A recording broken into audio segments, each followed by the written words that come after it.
सामाजिक अनुबंध के संबंध में फ्रांसीसी विद्वान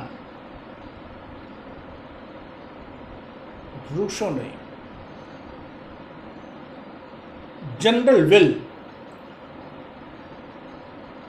सामान्य इच्छा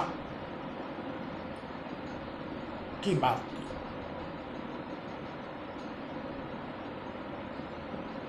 जिसका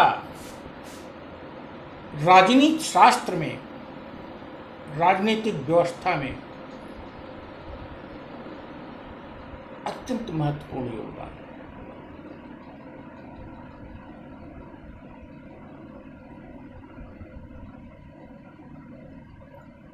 वह सामान्य इच्छा के माध्यम से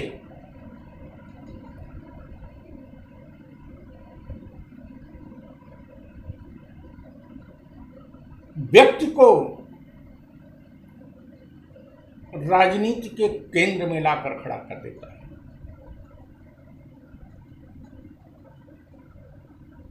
लोकतंत्र की स्थापना का मार्ग प्रशस्त करता है।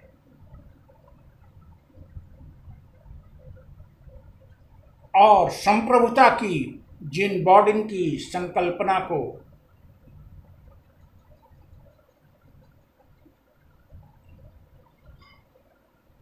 राजतंत्र की परिधि से बाहर निकालकर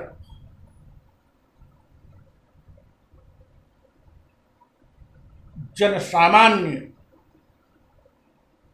के पास ला खड़ा कर दिया। यही नहीं, डिवाइन थियरी ऑफ किंगशिप जो प्राचीन और मध्यकाल में भारतीय राजतंत्रों में प्रचलित रही और यूरोप में भी मध्यकाल में काफी कुछ महत्वपूर्ण बनी, उसको समाप्त कर।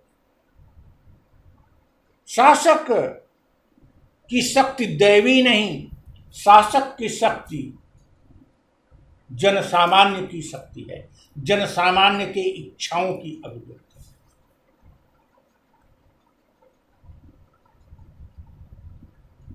संप्रभुता का वास्तविक मालिक शासक तो है, लेकिन वह कोई आनुवंशिक राजा नहीं, अपितु जनता द्वारा सत्तासीन व्यक्ति।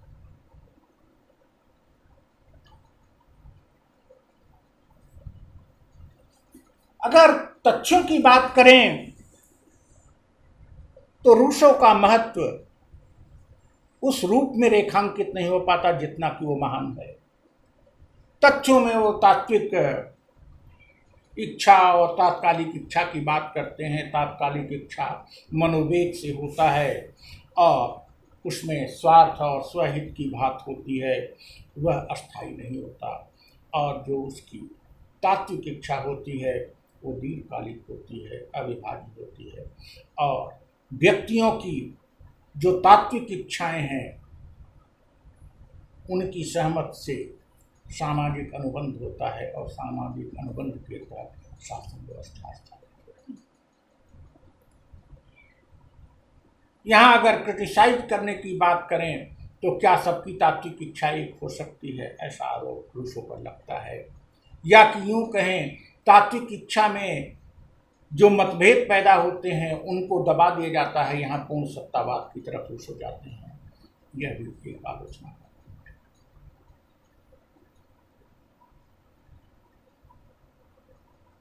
हम सिद्धांतों और विवेचना को छोड़कर उसने जो राह दिखाई, जिस राह पर चलकर 20वीं शताब्दी में लगभग पूरे विश्व में लोकतांत्रिक व्यवस्था कायम हुई, वहां से उसके महत्व को रेखांकित करते हैं। पहली बात तो यही राजत्व का दैवी सिद्धांत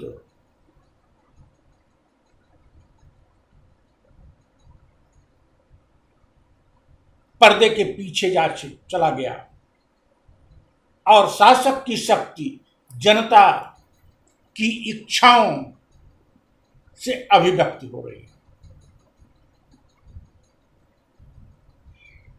इस प्रकार से जनता की इच्छा से शासक होता है, न कि किसी दैवी शक्ति के। और किसी दैवी शक्ति से शासक को शक्ति नहीं मिलती, अपितु जनसामान्य की इच्छाओं से उसको शक्ति मिलती है।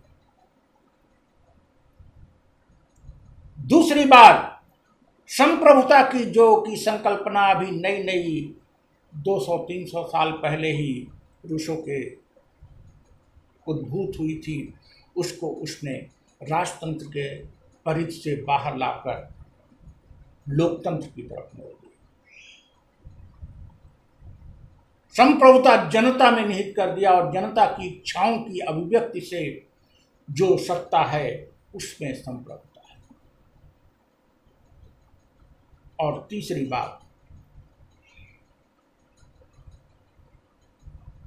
उसके इस सामान्य विल से ये मिला कि यद्यपि वह प्रत्यक्ष लोकतंत्र की बात करते हैं, विधायी शक्ति पूरी तरह से जनता में निहित करने की, जनता की इच्छाओं से निहित करने की बात की जा रही है, कार्यकारी और न्यायिक शक्ति भले उसके द्वारा नियंत्रित लोगों के हाथ में हो। प्रतिनिधि लोकतंत्र की बात वो नहीं कर रहे हैं, या कॉमन विल की बात कर रहे हैं। लेकिन यह जो जनरल विल है, सामान्य इच्छा है, यही तो रियल में लोकतंत्र है।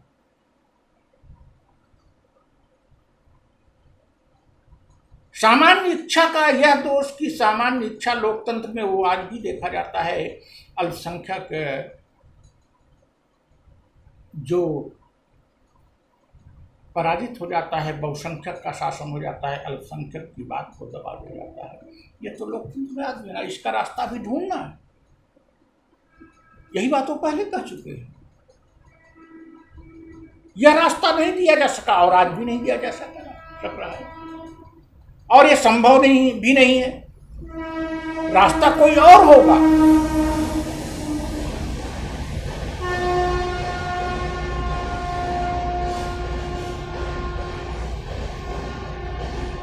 लोकतंत्र का विकल्प लोकतंत्र से ही निकलेगा, ये बात तो मानी जा सकती है।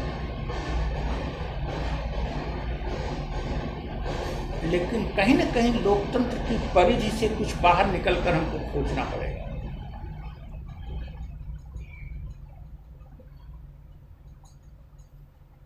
क्यों वह बात आज भी प्रासंगिक है कि जनरल विल, तात्विक इच्छा सबकी एक समान नहीं हो सकती, तो डिफरेंसेज होंगे। इसीलिए डिफरेंसेज को लोकतंत्र का गहना मान लिया गया है। लोकतंत्र में डिफरेंसेज को आमंत्रित किया जाता है, विरोध पक्ष का इसलिए सम्मान है।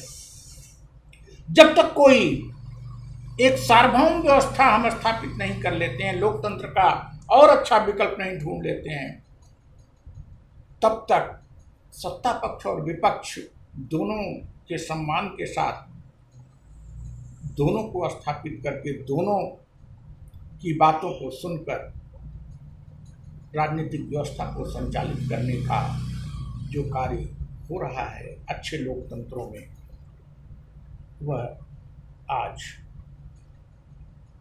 सबसे सभ्य राजनीतिक व्यवस्था है। और इसका मार्ग किसने दिखाया? In the form of general will.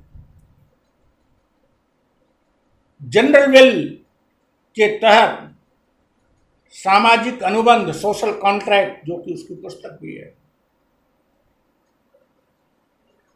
और सामाजिक अनुबंध के तहत सरकार की स्थापना, सरकार की शक्ति,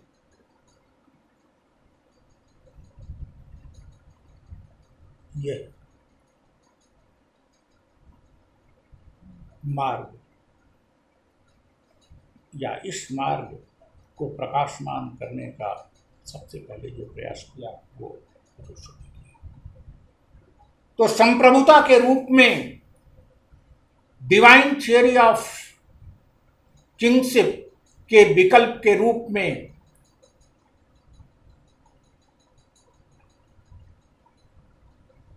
पीपल्स सॉवरेनिटी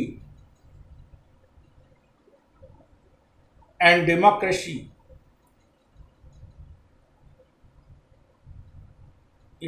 इन दिशाओं में रूसो के विचार अत्यंत महत्वपूर्ण रहे हैं और काफी कुछ सीमा तक आज भी प्रासंगिक।